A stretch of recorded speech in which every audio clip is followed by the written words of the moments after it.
నమస్తే మామ. ముందుగా అందరికీ ఉగాది శుభాకాంక్షలు. పండగ కూడా రెండు రకాలుగా చేసుకోవచ్చని నాకు ఈరోజే తెలిసింది. సిటీలో పండగ వేరు, పల్లెటూరులో పండగ వేరు. సో ఇప్పుడు ముందు సిటీలో పండగ గురించి మాట్లాడుకుందాం. సిటీలో మామిడాకులు 20 రూపాయలు పెట్టుకున్నా, వేపపోత 20 రూపాయలు పెట్టుకున్నా, ఇక మామిడికాయ పూలు డబ్బులు పెట్టే కొన్నా. ఇదంతా సిటీలో. పల్లెటూరు విషయానికి వస్తే మామిడాకులు ఫ్రీ, వేపపోత ఎక్కడ పడితే అక్కడ ఎంత కావాలంటే తీసుకోవచ్చు. ఇంకా మామిడికాయలు ఫ్రీ.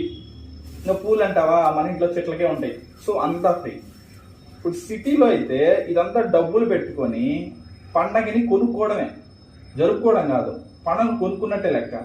అదే పల్లెటూరులో అనుకో అంతా ఫ్రీ, అన్నీ మనం తెచ్చుకొని పండగ జరుపుకుంటున్నాం. నలుగురితో కలిసి ఆనందాన్ని పండగని మనం జరుపుకుంటున్నాం.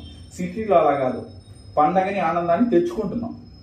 సో నేనైతే ఈ సంవత్సరం సిటీలో పండగని తెచ్చుకుంటున్నా, ఆనందాన్ని తెచ్చుకుంటున్నా కొనుక్కొని. సో మీరు పల్లెటూరులో పండగ జరుపుకుంటున్నారా లేకుంటే సిటీలో పండగ జరుపుకుంటున్నారా?